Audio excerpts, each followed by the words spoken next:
On today's Throwback, we're having a look at the Toybiz Marvel Legends Face-Off. We're having a look today at the 2-pack featuring Iron Man and the Mandarin.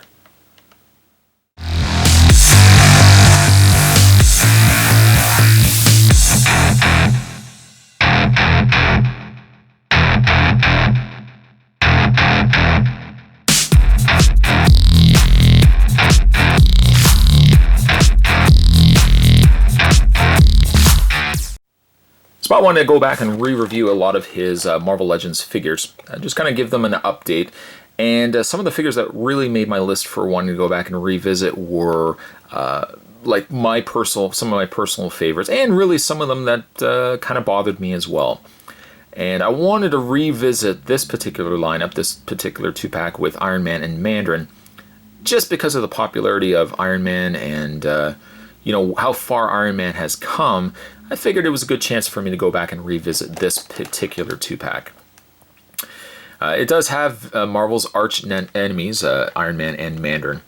Now, with the Faceoff figures, and the Faceoff figures are unfortunately some of the more expensive Marvel Legends figures that pick up on aftermarket, like eBay and stuff like that. With these particular sets, though, there was always variants as well. So not only were you trying to scope out the original 2-packs, but you were also wanting to get the variant sets as well. And the downside to the variant sets, I always noticed, was like I like the Iron Man, but I didn't like the design of Mandarin here. That if I wanted to get the Mandarin version, I'd have to get that version with War Machine. So it was always like they were very sneaky in the way that they did it. To get the figures you really wanted, at least in my case, you had to get both sets. So sneaky.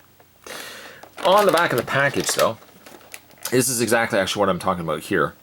For example, and I guess Sabretooth really might be the exception.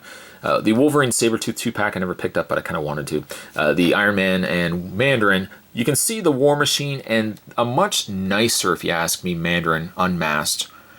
And then there was the Punisher and Jigsaw. And again, the Punisher wasn't so bad, but I liked the Punisher more so in this set, but I liked Jigsaw better in the other set. They also did that with Faceoff Hulk, which is still one of my favorite X-Men, really one of my favorite Marvel Legends of all time. If anybody asks me, what's your favorite Marvel Legend of all time, I'd have to go easily, and I don't even have to think about this, I'd have to say Faceoff Hulk. And so there you go. Spot's going to take a break and reopen this, because technically I've already opened this. Reopen this, and when we come back, we're getting a better look at Marvel Legends, Faceoff, Iron Man, and Mandarin. There's more anyway, guys. Don't go anywhere. Oh no, don't go anywhere. Stay tuned. Getting it out of the way first, the Face-Off Iron Man and Mandarin come with a back display board, like a little diorama piece, which is nice because it shows the suit of armors in more of a satellite setup there. But I like that you see all like the individual armors. I mean, that's kind of neat. Now with all the figures, the display stands, in this case says Stark here, you can take the back board here and just peg it into, well, just kind of clip it into that little ledge piece at the back here.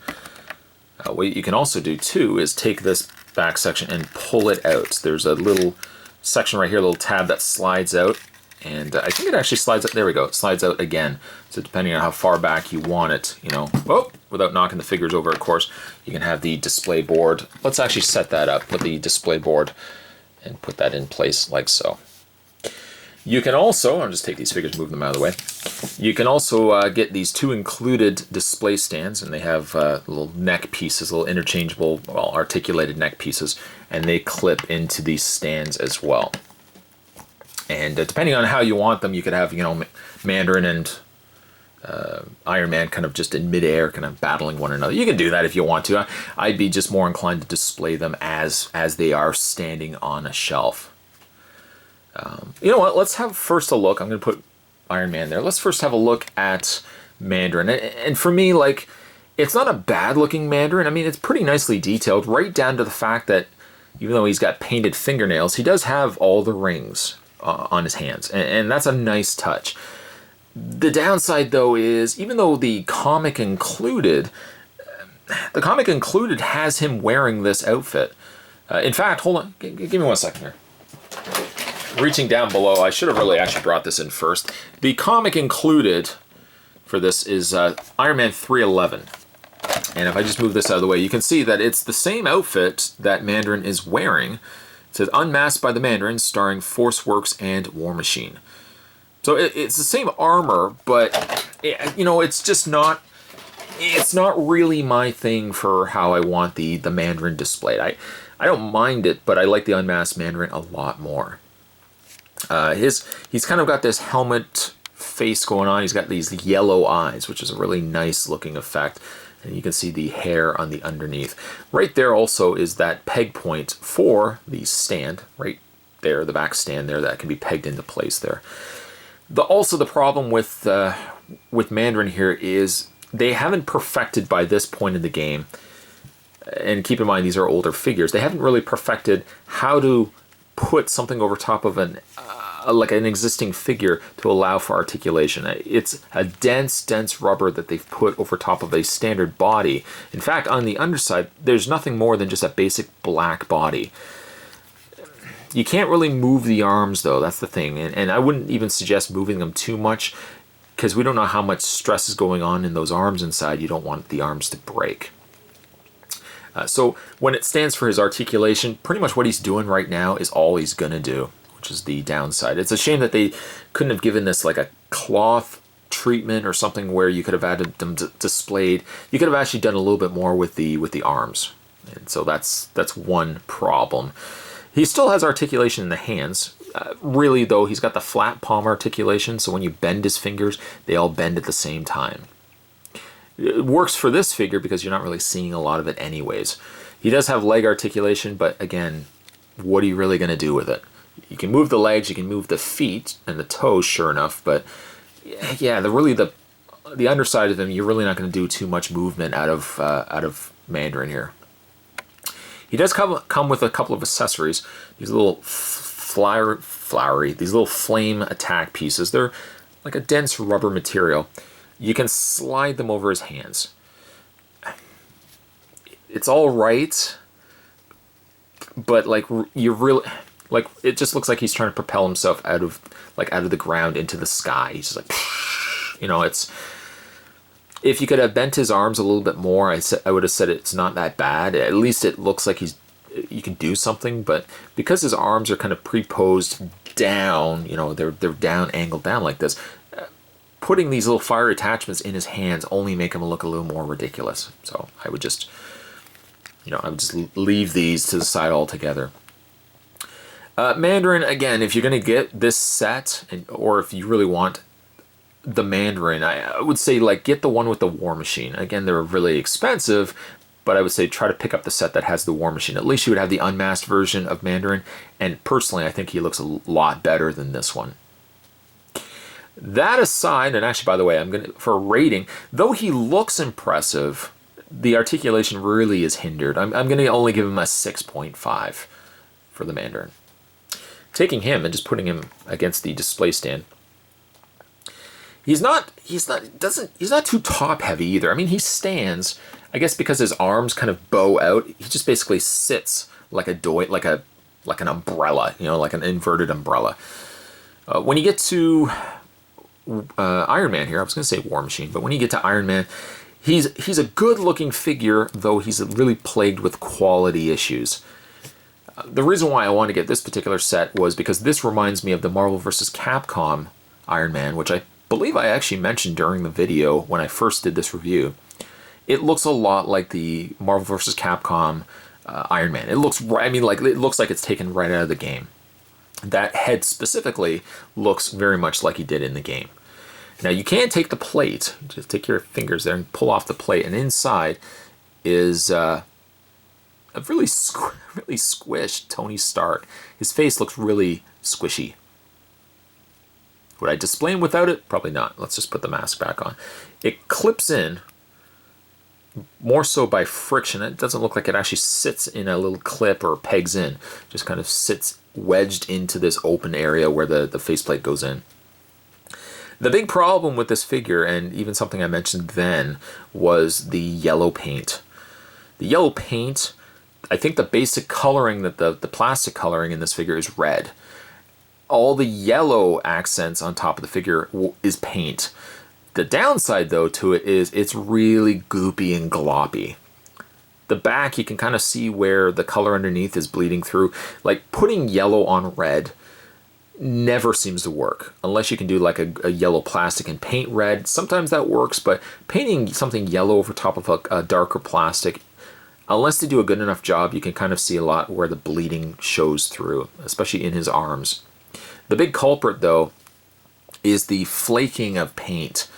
When you bend things like arms, swivel the arms, it's not as bad, but the big problem is right at that crunch right there. When you start moving that crunch joint, you can see where that paint is flaking right off. And I feel like they've almost put too much paint in that torso area that it looks gloopy, and it just looks like there's too much going. For the rest of the figure looks good. And for his accessories, he's very underwhelming, I think is the word. He comes with these extra little arm attachments, and really all they are is you're just going to take them and clip them. Take them and clip them if you can. They don't always stay on there very well. You know what, let's try the other arm. Clip them in. They're supposed to really just clip onto the forearms, something like that. And you get one that looks a little bit different in shape. That just clips onto his arm like that. And you have something that looks like that. Is it like mind-blowing? Like, oh my god, like he's got extra arm attachments? Maybe not. No, it looks like you could have easily packaged him with those attachments and you wouldn't have even lost any sleep. So, I mean, you get those, but really they don't do a whole heck of a lot. For Iron Man's articulation, his head does rotate and bend. Doesn't look like it's a hinge joint. It looks like it's just a ball joint. His shoulders are on a ball hinge joint as well, or just a hinge socket joint. This one arm is really stiff. This one's not as bad. It does rotate forward and back, rotation at the bicep. He does have, surprisingly, still a double bend in the elbow, which is a nice to see on a figure like this. He's got one thing I really don't like, and that's when you give him a knuckle sculpt on the fingers, and then you give him a joint. Like, you can bend it, and it looks all right when he has his hands closed, but when you open up his hands, it just kind of looks like he's trying to open up a cupboard that is missing a handle. You know, he's trying to get his hand underneath the cupboard, kind of like how a cat opens up a closet or, you know, like a cupboard, just kind of gets the claws in there and tries to pull it out. As I mentioned already, he's got the torso crunch, swivel in the waist, legs go forward, back, out, swivel at the thigh, a nice double bend at the knee, swivel in the boot, bend at the toe, or bend at the foot and bend at the toe. I would have said if you can find them in stores, but that's not going to happen anymore. This is an older set. If you're buying them online, you're going to be, unfortunately, at the mercy of, you know, whatever the person is selling happens to have. I mean, you can kind of check the photos if you were to, say, buy them on eBay, kind of see if you can see it, make out a quality issue on the paint. But I think ultimately the problem's going to be the same on all of them. They just put too much yellow paint on this red body that it's flaking off way too much.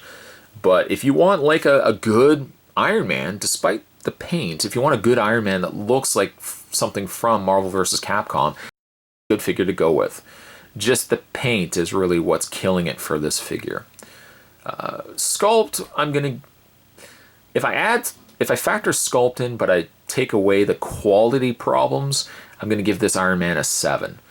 Had the paint been a little bit better, I probably would have given him maybe an 8 or 7.5. But ultimately, I think I'm only going to give him a 7.